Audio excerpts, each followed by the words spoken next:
Lalu makna kedua jamaah artinya mengikuti ijma ulama.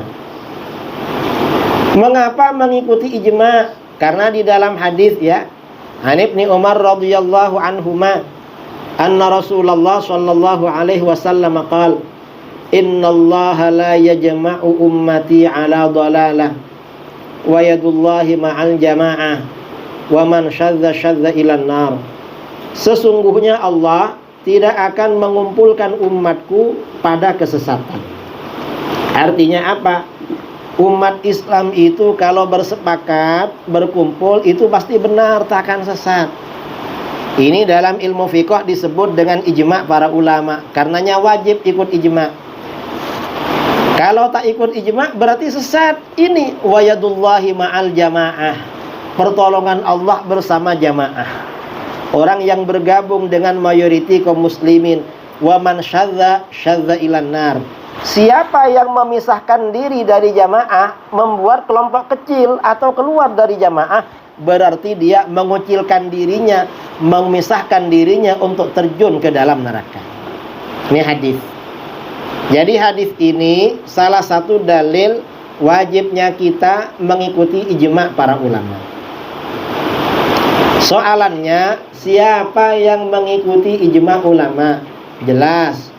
Kata Imam Abil Mudhaffar Al-Asfarayini dalam At-Tabsiru fid Din, beliau berkata, wa minhum annahum wa minha annahum yasta'miluna fil adillati syar'iyyah kitab Allah wa sunnat rasulih sallallahu alaihi wasallam wa ijma'al ummah wal qiyas wa yahtajjuna baina jami'iha fi furu'is syari'ah wa yahtajjuna bi jami'iha. Di antara tanda-tanda kalau kita ini golongan yang selamat, Ahlus Sunnah wal Jamaah, dalam dalil-dalil agama, Ahlus Sunnah wal Jamaah selalu menggunakan Alkitab, Sunnah, ijma' ulama dan qiyas. Kita memang ikut ijma', dan kita menggabungkan antara keempatnya dalam furu'-furu', dalam cawangan-cawangan syariah, dalam fiqh, dan berhujjah dengan semuanya. Ini kita Ahlus Sunnah wal Jamaah. Kalau orang di luar Ahlus Sunnah wal Jamaah, wa ma min fariqin min firaqi mukhalifihim illa wa hum yarudduna syai'an min hadhil adillah. Tak ada satu golongan dari golongan-golongan di luar Ahlus Sunnah wal Jamaah kecuali mereka menolak sebagian dari dalil-dalil ini. Ada yang tak mau Al-Quran, Al-Quran diambil sebagian. Ada yang tak mau hadis, ada yang tak mau ijma', tak mau qiyas. Ini di luar Ahlus Sunnah wal Jamaah. Jadi memang kita ini ikut pada ijma'. Kalau Wahabi macam mana? Wahabi ini mengaku Ahlus Sunnah wal Jamaah. Apakah Wahabi juga berpegangan dengan ijma'? Ini kita tengoklah. Ini ada kitab bertajuk Al-Ajwibah Al-Mardiyah Anil As'ilatil Makkiyah, karangan Al-Imam Al-Hafidh Waliyuddin Al-Iraqi. Imam Al-Iraqi ini gurunya daripada Al-Imam Ibnu Hajar Al-Asqalani. Dalam kitab ini beliau Al-Iraqi berkata, ilmuhu Ibnu Taimiyah akbaru min aqli. Ibnu Taimiyah itu banyak ilmunya, tapi lebih besar ilmunya daripada akalnya. Akalnya tak mampu memikir. Nah, wa qala aidan, Al-Iraqi berkata, innahu kharaqal ijma' fi masaila katsira. Qil tablughu sittina mas'alatan. Jadi Ibnu Taimiyah ini melanggar ijma' ulama dalam sekian banyak masalah perkara. Sekitar 60 perkara, sekitar 60 masalah. Ibnu Taimiyah berbeza dengan ijma' para ulama. Soalannya, kalau Ibnu Taimiyah berbeza dengan ijma' dalam 60 perkara, kira-kira Wahabi anak murid mereka macam mana? Biasanya anak murid lebih nakal daripada guru. Karena gurunya melanggar ijma' 60 masalah, maka Wahabi dulu berbeza dengan ijma' ulama dalam 150 masalah itu dulu. Kalau sekarang mungkin boleh tambah lagi. Karena dari masa ke masa Wahabi semakin berbeza dengan mayoriti umat Islam. Ini ijma. Kemudian makna ketiga, jamaah ini maknanya apa? Jamaah maknanya menjaga kebersamaan. Artinya apa? Kata al-jamaah mengacu atau merujuk kembali pada arti menjaga kebersamaan dan kerukunan. Perbezaan pendapat di kalangan mereka tidak melahirkan sikap saling mengkafirkan, membid'ahkan dan memfasikkan terhadap sesama. Ini namanya jamaah. Boleh berbeza, tapi perbezaan yang tak merusak hubungan. Itu namanya jamaah. Kalau merusak hubungan, berarti bukan jamaah. Dalilnya mana? Di dalam Al-Quran ya. Allah subhanahu wa ta'ala berfirman, Innal ladzina farraqu dinahum wa kanu syi'an lasta minhum fi syai'. Sesungguhnya orang-orang yang memecah belah agamanya. Orang-orang yang memecah belah agamanya. Artinya umat dipecah belah. Asalnya di Sarawak ini satu mazhab, lalu datang satu orang dipecah. Jadi bermusuhan dengan yang lain. Dan mereka terpecah menjadi beberapa golongan lagi. Lalu mereka dengan kawannya pecah lagi. Maka tidak ada sedikit pun tanggung jawabmu terhadap mereka. Berarti mereka bukan tanggung jawab baginda Rasulullah SAW. Kalau Rasulullah tak ada tanggung jawab pada mereka, berarti mereka aliran sesat. Ini kelompok yang suka memecah belah. Rasulullah tak ikut-ikut pada urusan dia. Karenanya tak bagi memecah belah itu. Tak bagi. Ini siapa? Hum fi hadhil ummah. Itu umat Islam yang begitu. Berdasarkan ayat ini, kata para ulama, umat Islam ini wajib menjaga jamaah. Menjaga persatuan ini wajib. Kalau memecah belah umat, maka ini bahaya. Memecah belah umat, lalu di antara mereka pecah lagi. Maka Rasulullah tak ada urusan dengan mereka.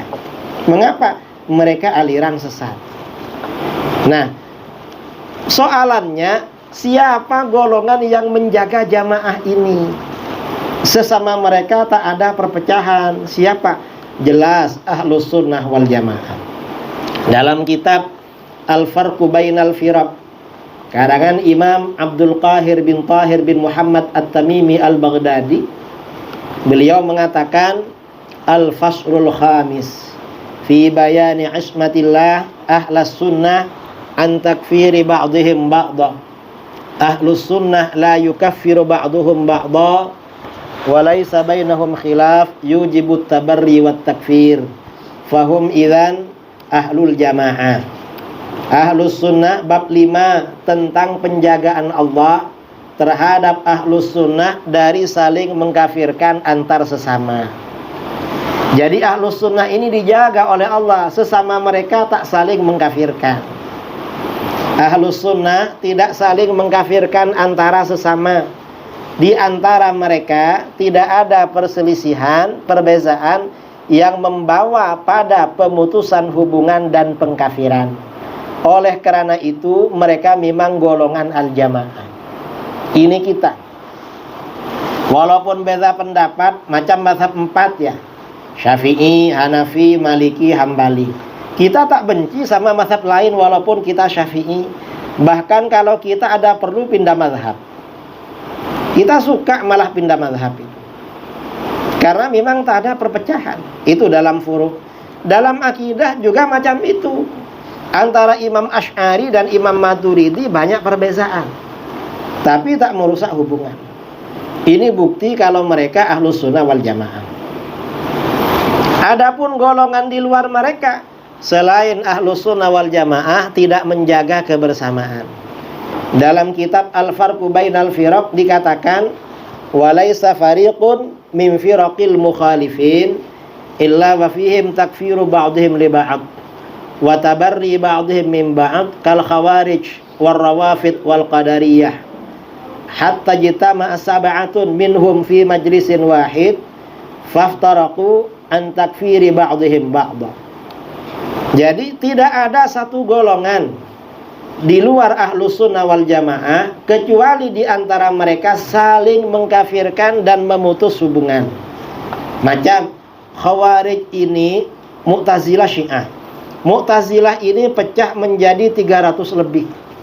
Antara yang satu dengan yang lain saling mengkafirkan, sama-sama Syiah. Mu'tazilah pecah menjadi 20.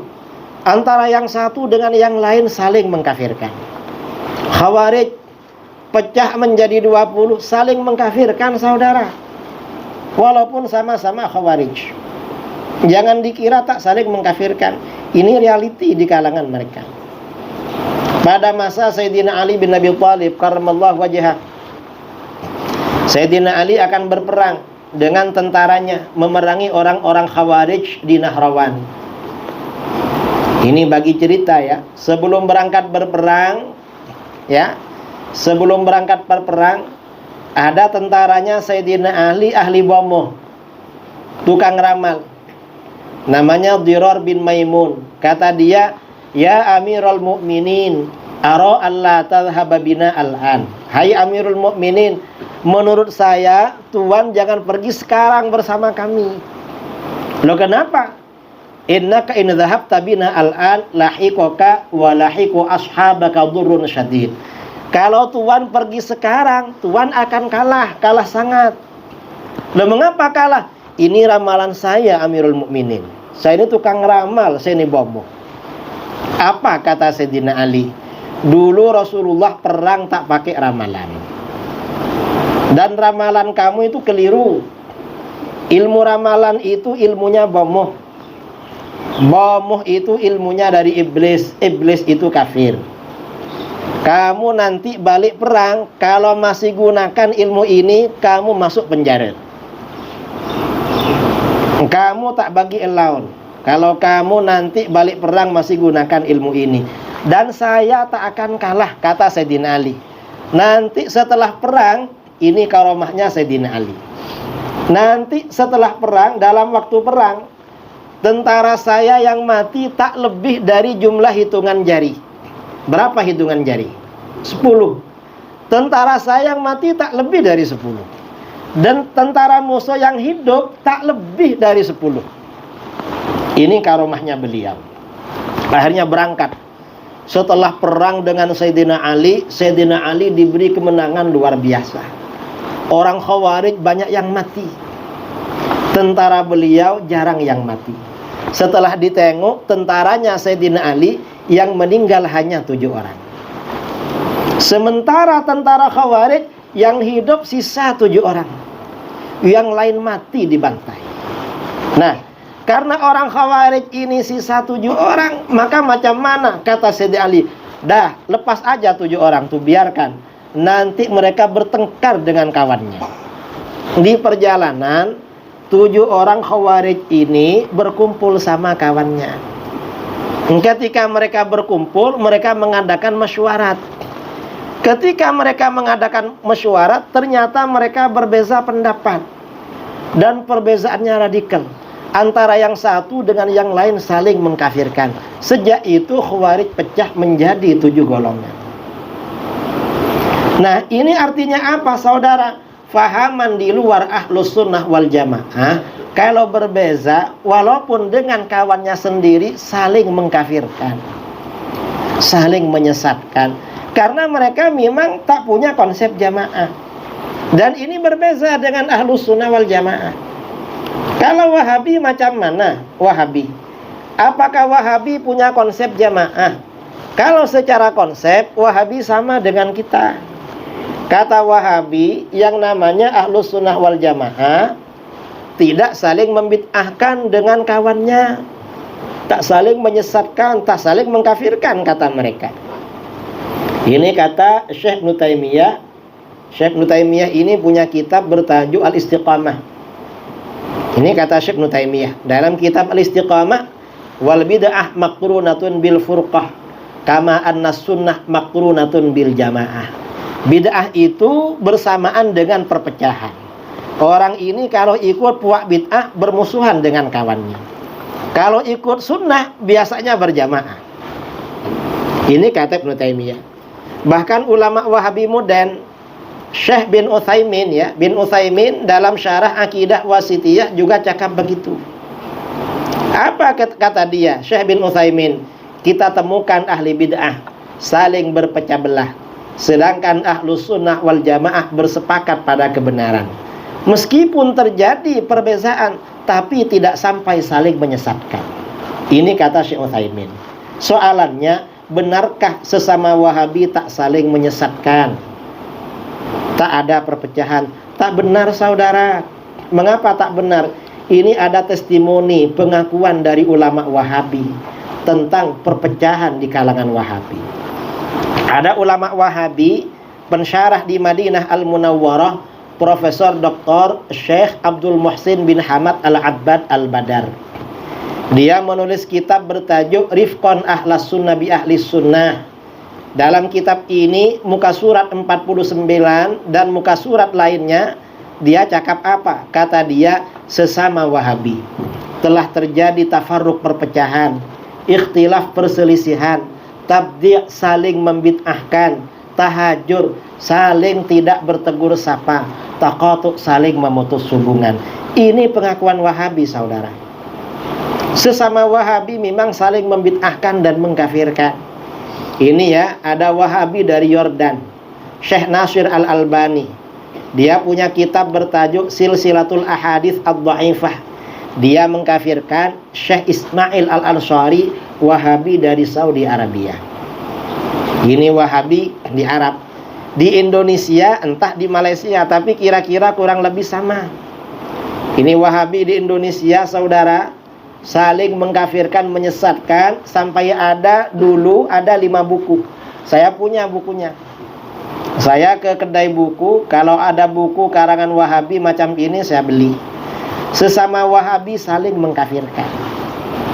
Itu sama Wahabi.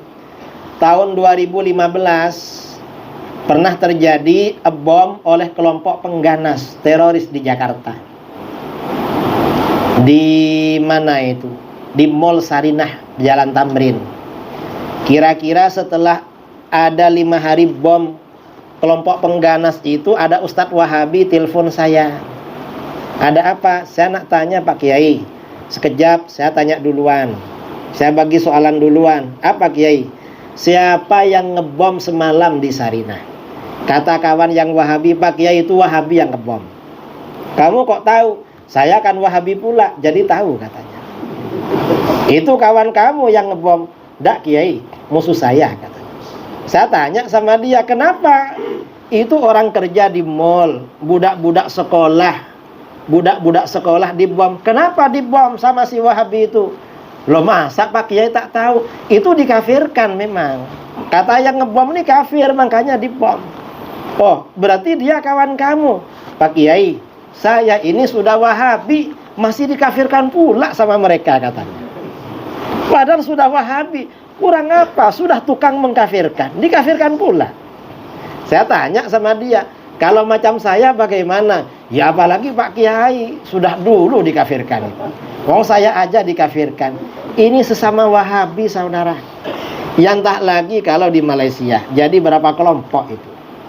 Di Indon itu Wahabi, ada kelompoknya Ustadz Abu Bakar Ba'asyir, ada kelompoknya Ustadz Ja'far Umar Talib. Dulu Ustadz Wahabi di Indon, kalau dicari oleh polis lari ke Malaysia. Sembunyi di sini biasanya. Tapi sembunyinya bukan di Sarawak. Sembunyinya di Tiram. Di mana Tiram itu? Di Johor. Nah, di sana ada pusat Wahabi itu. Dan orang Wahabi di Malaysia kalau dicari polis lari ke Indonesia itu. Makanya dulu ada Wahabi kelompok pengganas ditangkap di Indonesia. Mang Wahabi Indonesia Malaysia itu berkawan. Aswaja berkawan pula itu. Sama-sama. Nah, ini artinya apa, saudara? Sesama Wahabi saling mengkafirkan. Ini bukti kalau mereka memang bukan ahlus sunnah wal jamaah. Dan ada, saudara, kitab-kitab khas karangan ulama Wahabi yang bercerita perpecahan di kalangan Wahabi saling mengkafirkan. Ada. Itu di kalangan Wahabi. Ini bukti kalau Wahabi bukan ahli sunnah wal jamaah. Ini makna yang ketiga. Makna yang keempat, jamaah ini artinya golongan mayoriti. Mengapa golongan mayoriti? Secara bahasa, wal jamaah humus sawadul a'zam. Jamaah ini ya golongan mayoriti. Mengapa jamaah punya arti golongan mayoriti? Karena di dalam hadis riwayat Imam Ibnu Majah dari Anas bin Malik radhiyallahu an, sami'tu Rasulullah sallallahu alaihi wasallam yaqul, inna ummati la tajtami'u ala dhalalah. Sesungguhnya umatku tidak akan bersepakat di atas kesesatan. Umatku tidak akan bersepakat pada kesesatan. Ini dalil ijma'. Artinya kalau umat Islam ini, ulama ini bersepakat berijma' wajib diikuti. Karenanya ahlus sunnah mengikuti ijma'. Kalau umat tidak berijma', terjadi perpecahan, kita ikut yang mana? Fa idza ra'aitum ikhtilafan fa'alaikum bisawadil a'zam. Maka apabila kalian melihat terjadinya perbezaan, perselisihan, maka ikutilah kelompok mayoriti, golongan mayoriti. Siapa mayoriti? Ini ahlus sunnah wal jamaah. Ini saudara satu-satunya hadis cocok untuk orang awam. Kalau dalil-dalil tadi ahlus sunnah itu apa namanya? Misalnya ikut ijma', itu orang alim yang tahu ijma' atau bukan. Kalau ini golongan mayoriti, orang awam tahu.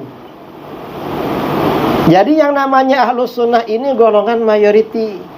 Kalau minoriti itu bukan ahlus sunnah. Mengapa? Ahlus sunnah ini wal jamaah. Yang namanya jamaah ramai orang. Kalau tak ramai bukan ahlus sunnah wal jamaah. Kita ini sawadul a'zam. Karena memang mayoriti umat Islam ya mengikuti mazhab Asy'ariyah Maturidiyah. Nah ini mayoriti memang di mana-mana. Di Malaysia umat Islam mayoriti ahlus sunnah wal jamaah. Walaupun di Perlis sultan dan muftinya itu Wahabi. Sultan, mufti, timbalan mufti, terus apa lagi di Perlis itu? Wahabi. Tapi rakyatnya banyak yang ahlus sunnah wal jamaah. Saya bagi kuliah di Kedah, orang-orang Perlis datang. Saya tanya, kenapa datang ke sini? Kata mereka, karena orang Perlis jemput kiai tak bagi, dilarang oleh kerajaan. Makanya kita datang ke sini. Ini Perlis. Di Indonesia kita ini mayoriti. Kalau kita ini mayoriti, kenapa kalau tengok media sosial, tengok Facebook, tengok Google, tengok YouTube, video Wahabi ramai sangat. Mereka itu minoriti, tapi mereka rajin bikin video. Mereka rajin nulis di media sosial. Kita ini mayoriti tapi tak rajin. Itu aja sebenarnya. Coba kita sebagian aja yang rajin, kalah mereka saudara. Tak perlu semua yang rajin, sebagian aja. Nah ini dalil-dalil, bukti-bukti kalau kita memang ahlus sunnah wal jamaah. Nah, sebelum kita lanjut ya tentang ini, kita bagi laluan soalan. Mungkin ada yang mau bagi soalan, silahkan. Nanti kita pindah tajuk. Yang penting sekarang kita dah yakin kalau kita ini memang benar-benar ahlus sunnah wal jamaah. Ini daurah kajian ilmiah. Kalau di masjid-masjid biasanya saya bagi kuliah agak mudah, agak simpel. Karena di masjid itu bukan orang terpelajar, bukan pelajar. Di masjid itu biasanya orang tua-tua. Kalau ilmiah macam ini di masjid ngantuk-ngantuk itu. Beza dengan di sini. Karena yang hadir ke masjid macam ada yang datang ke sini. Mungkin kok beza dengan di masjid semalam. Ya beza lah. Masjid itu untuk ramai orang, bukan orang terpelajar. Sebelum kita lanjut, mungkin ada yang mau bagi soalan, silahkan.